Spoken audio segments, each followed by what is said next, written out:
right, pal. You're killing me right now. Florida Georgia line. Oh my god. All right, let's keep it moving, pal. Let's talk Money in the Bank 2024. Ooh.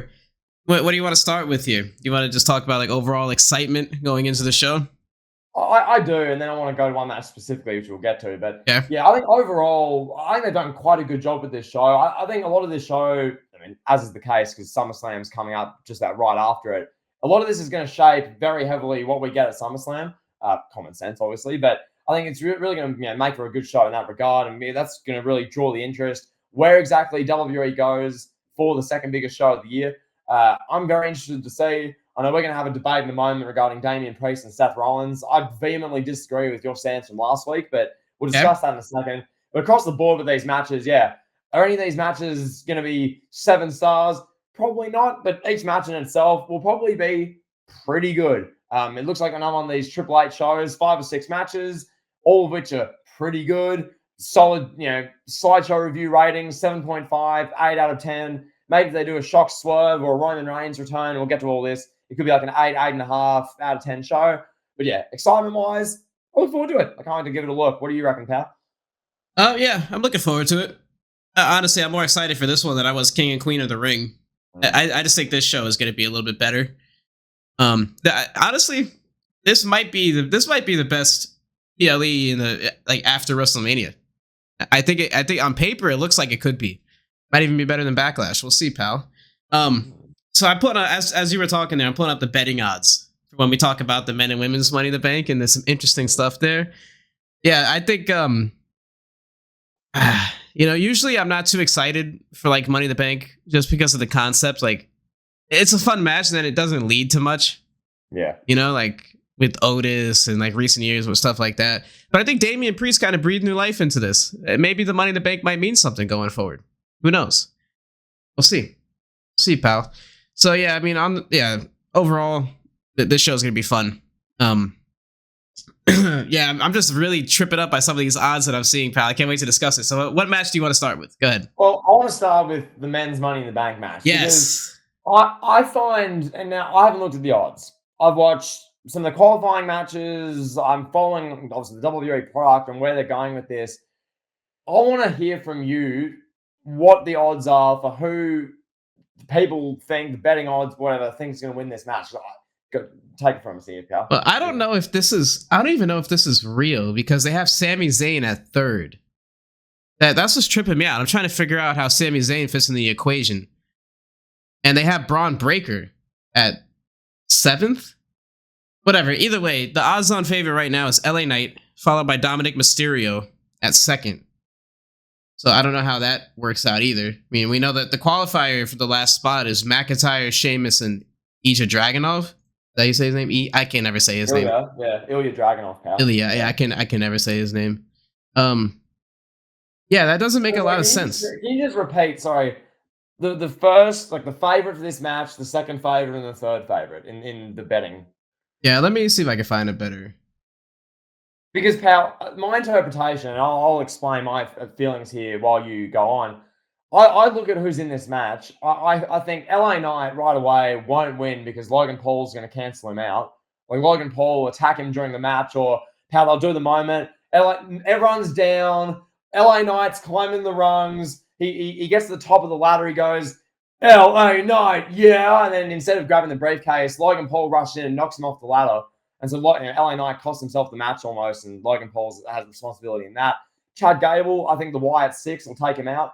I think something will be involved with the Wyatt 6, so Gable won't win. Andrade, he shouldn't be missing Money in the Bank.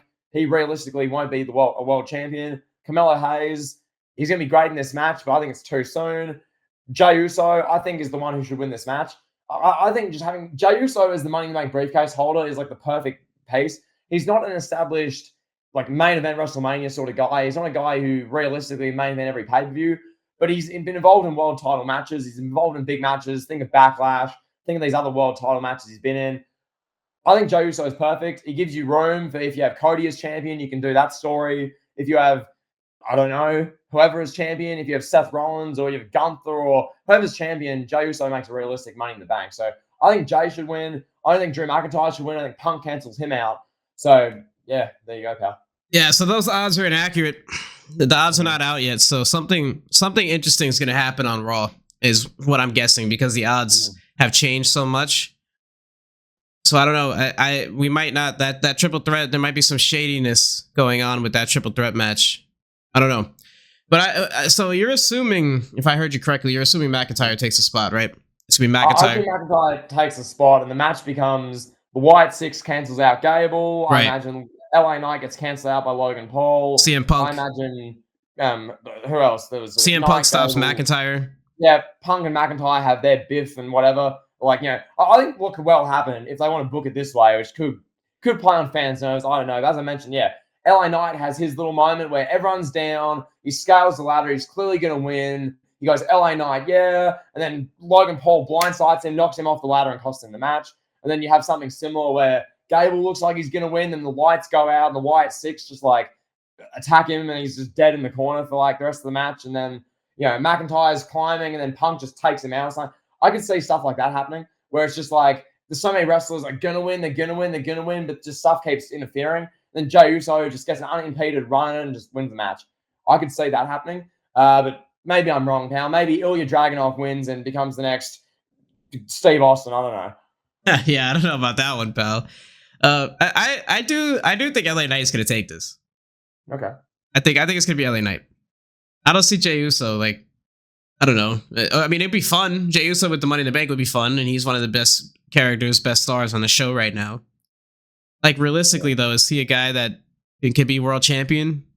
You know, I mean, we said the same about Damian Priest, but I do think LA Knight, I mean, it's his time.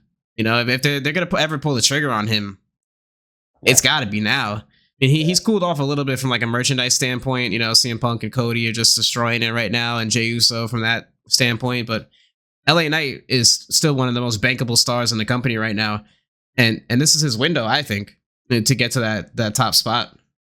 I would counter by saying, one, the heat Logan Paul would get for costing LA Knight the match will help with their feud and their match at SummerSlam for the US title, or just generally just their match, period. And I think Yeet in the Bank, I can picture them having Yeet in the Bank t-shirts. A lot of money in that.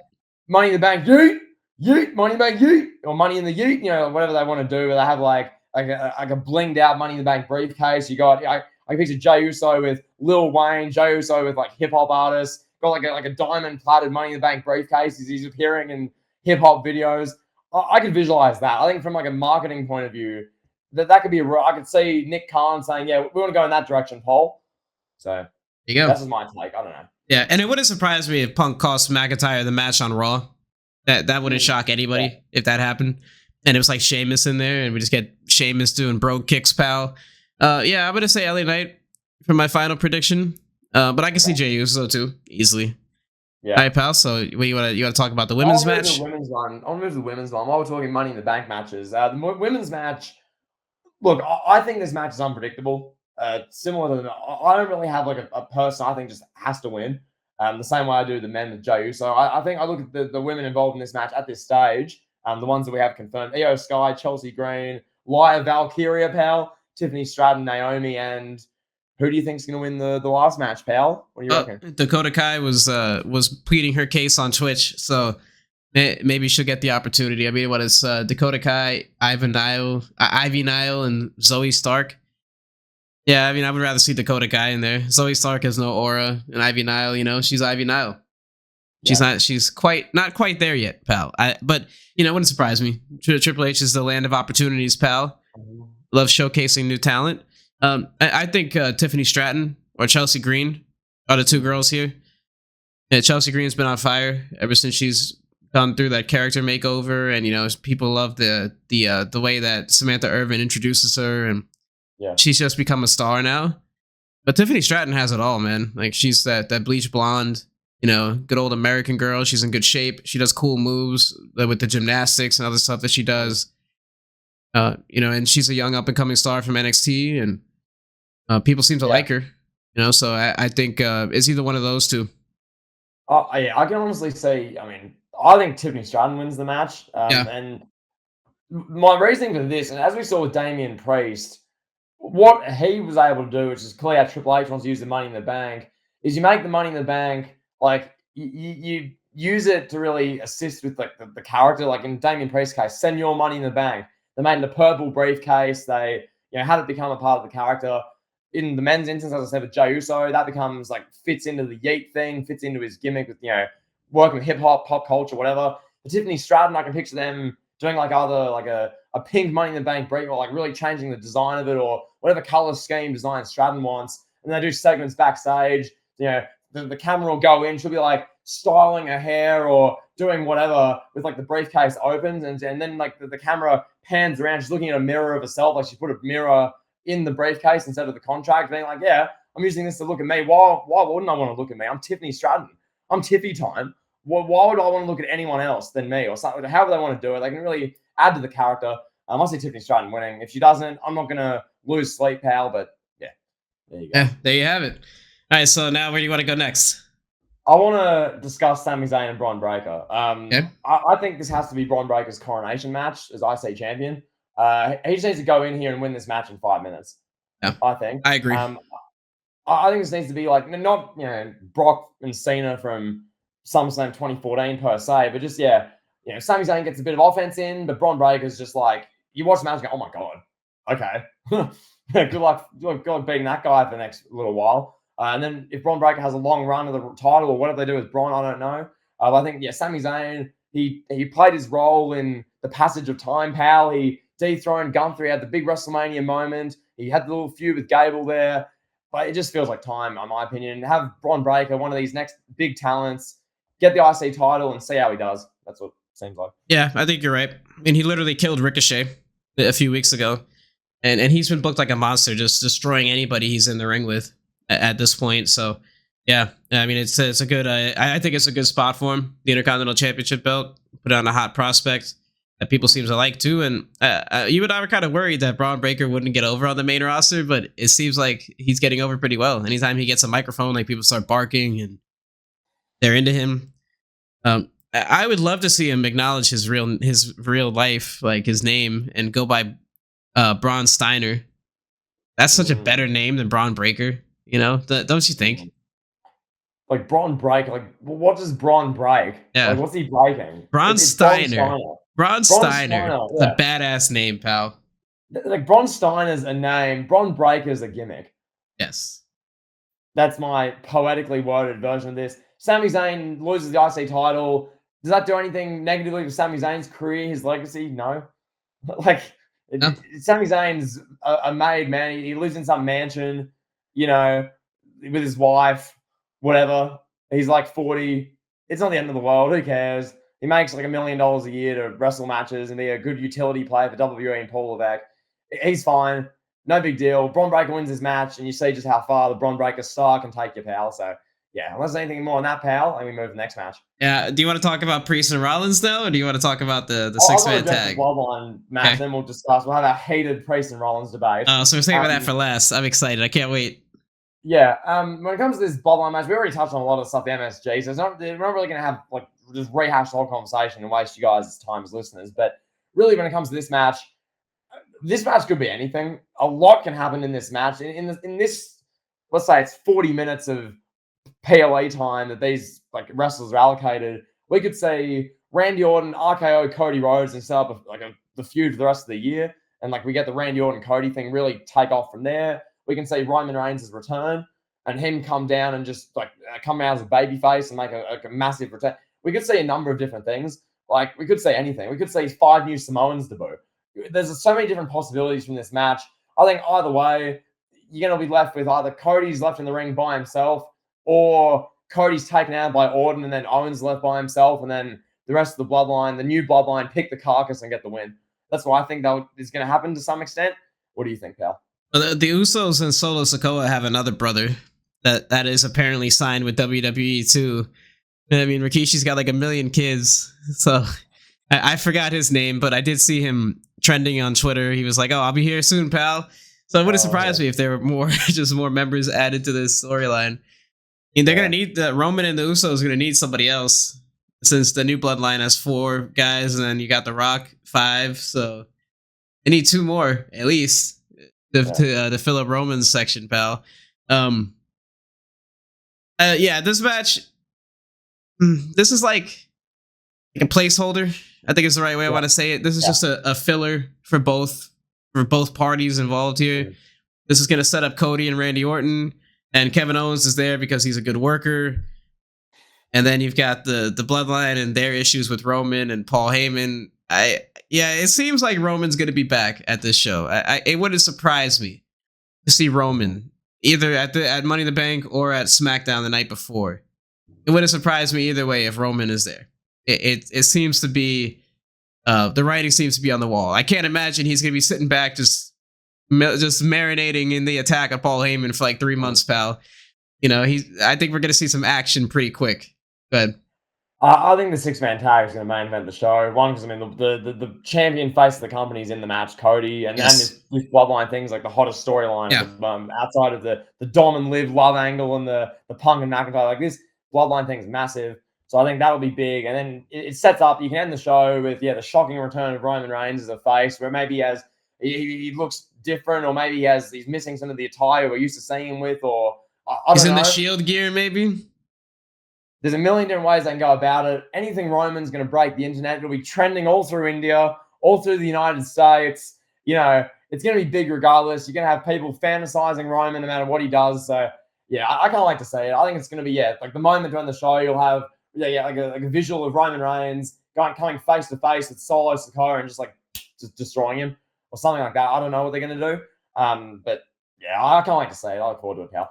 Yeah, that seems to be the wave. This match is going to be awesome. I don't really think a winner here matters, but I think the babyface team will win. It seems to make the most sense. And if Roman does come back and bully his cousins, then give the babyfaces the win.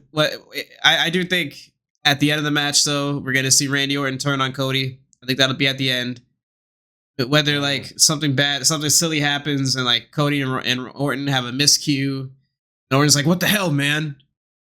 Or Randy Orton gets pinned and Cody's like, "Oh, it's all right, man," and Orton's like, "I got pinned because of you," and then I think there's gonna be a lot of storyline developments. I don't think this is gonna be a match where Cody hits 7 Cody cutters and a crossroads, and then he's standing tall, and it's just like, "All right, guys, good night, thank you," from wherever they're at, England or Toronto. You reckon, and listeners, feel free to chime in here. You reckon the match will be going along for 15, 20 minutes. Something will happen where Paul Heyman's out there and he accidentally, is responsible for the ref getting knocked over, or something happens. Heyman collides with the ref. I don't know what they do. The referee goes down. Solo Sikoa hits his spikes on Kevin Owens or whoever. And Sikoa's pinning Owens. He'd win the match if the referee was still intact. Then Sikoa's barking at Paul Heyman, pal. Solo Sikoa's screaming at Paul Heyman, smacking him around. Heyman's crying. Then you hear, Roman comes out and just destroys him. And then, Tama, they're just and they just don't know what to do. They're just like, oh my God, this is Roman's back and he's pissed and he's a face now. And what the hell? Then so Roman storms off. Everyone's buzzing about that. And then whoever wins. The baby faces win, pal. And then, after the match, you got, Owens and Cody and Orton, they're standing there. Cody's got his championship, whatever. You see the WWE Money in the Bank little logo in the bottom corner. You think the show's about to be over. Cody goes to step up on the top right. Randy grabs his arm, RKO. And then Owens is like, oh. He just wanders off or something. And then, Orton's just 2009, in Cody's face, he's making, he's making barking sounds at Cody Rhodes. And Cody's just dead on the ground with the belt over his face, Yeah, and he's suffering real life pain from his back injury, and everybody's like, "Oh, he's such a good seller, bro. He can make you believe." Randy Orton's the final shot of the show. I can visualize Randy's making snake eyes at the championship belt as Cody's dead on the ground, and that sets up your SummerSlam match. That's it. Beautiful SummerSlam match, pal. All right, now it's what I think will be the main event of the evening. I think they're gonna close with this match: Damian Priest versus Seth Rollins for the World Heavyweight Championship. Right now, Damian Priest is a significant favorite. The betting odds. Significant. -400 favorite. So, things can change. He started out as an even bigger favorite, and Rollins has gained some momentum over the last week or so. I do think I already said my piece already, so I'm gonna make this quick, and then you could go. Yeah. I do think Priest is going to win this. I think it's going to be a back and forth, 18-minute match or so, 22-minute match. Priest is going to win it, not handily, but he'll win it clean. Rollins is at a stage in his career where he doesn't need wins. He never really did anyway. He's always been like the good snaky heel, or he's just been Seth Rollins. He's been around forever now at this point. Damian Priest needs to win here more. WWE needs stars. They need a star in the Judgment Day that could be a credible face of the faction. Finn Balor is not that. Dominic Mysterio is too goofy and in like romantic storylines to be that, and Rhea Ripley's hurt. So Triple H loves factions, pal. The Judgment Day is going to be around whether you like it or not. Whether you personally like the Judgment Day is going to be around, and they need Damian Priest to be a big star. And I'm all here for it. Damian Priest finally getting booked properly. They had an opportunity to book him properly when he had the briefcase. They didn't do that, but I give them their due now. They're doing it.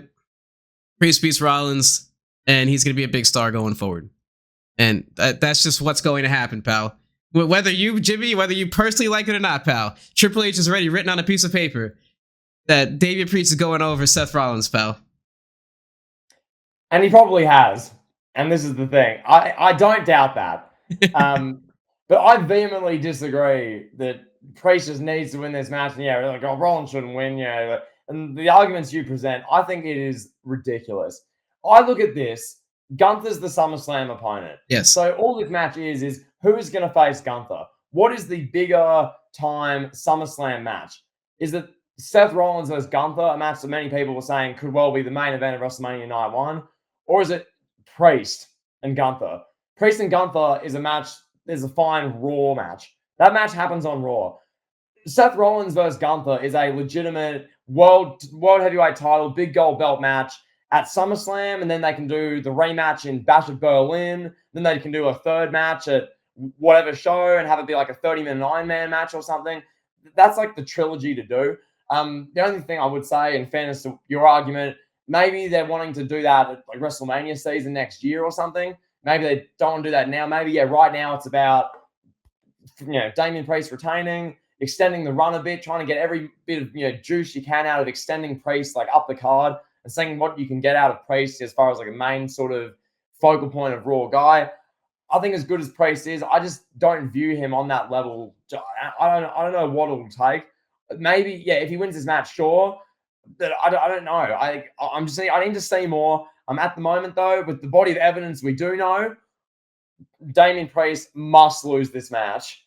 Seth Rollins needs to walk into SummerSlam with the title and say, I was the champion for a year. I only lost the championship because I had 4 different injuries. I could barely walk at WrestleMania, and I was distracted by Dwayne "The Rock" Johnson calling me a clown on social media every 2 days. My attention was away from the World Heavyweight Championship. I am the World Heavyweight Champion. This is my title. I only lost the belt because I was injured. That's not an excuse. That's just true. Now, I'm marching into SummerSlam. You're the number 1 contender, Gunther. You're the next best guy here. I'm going to beat you and prove that, I am that guy. And that, I'm not just some clown. I'm not some walking clown emoji POS like Dwayne "The Rock" Johnson was calling me in WrestleMania season. I'm the guy. I'm not someone who Jimmy on Elite Heat can just slander calling the OnlyFans champion of WWE. I am him. And then Damian Priest can run around involved in Liv Morgan, Finn Balor drama with Dom Mysterio in the Judgment Day. Because, pal, Damian Priest doesn't need the championship to be interesting. Okay? The championship is the championship. Damian Priest, he can be off running around with Carlito, off with Dom Mysterio, looking for Dom's vest, pal. Look, let's go exploring through the safari of Pennsylvania, pal. Where's Dom gone, pal? He's on a romantic adventure with Liv Morgan. Enough, pal. Enough. I can't let you slander Damian Priest like this, pal. Come on. All right. Your mindset of booking is what handicapped WWE for so long. Anytime you want to build somebody new, they were good enough to be the champion, but they weren't good enough to beat any of anyone that they're better stars than clean.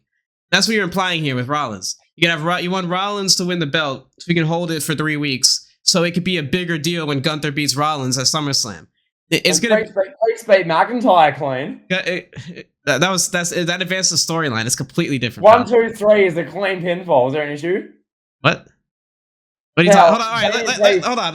Let me finish. You're distracting my COVID brain, pal. All right. Let me keep my train of thought going. So Damian Priest, he's good enough to be champion. He's good enough to beat McIntyre, but Rollins is a slightly bigger star than McIntyre, so he's not good enough to beat Rollins. At SummerSlam, and it's a waste of everyone involved. You have Rollins win, hold the belt for 3 weeks, just so Gunther can get a bigger moment. This doesn't make sense. It doesn't do anyone any favors. It makes Priest look bad, makes Rollins look bad. Like, Gunther's still gonna look good either way. And yeah, Gunther versus Priest is not as big of a marquee match. I get that. I understand that fully.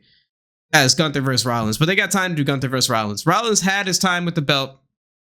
Rollins made that championship, established it, made it credible, brought it to the forefront of WWE. Him and CM Punk were supposed to wrestle over it, and CM Punk got injured, so that unfortunately resulted in Seth Rollins being the butt of every Rock joke for 6 weeks. Things didn't shake out the way it was supposed to be. Now we're here. Rollins is here to get Priest over, and then Gunther's going to beat Priest, and it's going to be a big deal. Gunther's going to be world champion. Everyone will be happy. Your boy Gunther be walking around with the championship now for 18 months, beating everyone in his way, and it's not going to matter that he pinned Damian Priest 1, 2, 3, or that he pinned Seth Rollins 1, 2, 3. It's all about Gunther being coronated the future star of WWE and being the future, or not even the future. Coronated is the right now, and him being the future is in the present. It's in the past. He's the right now at this point. And it's not going to affect the way Gunther's viewed at all if he beats Rollins or beats Priest. It doesn't matter. I mean, it will and does matter. But let's move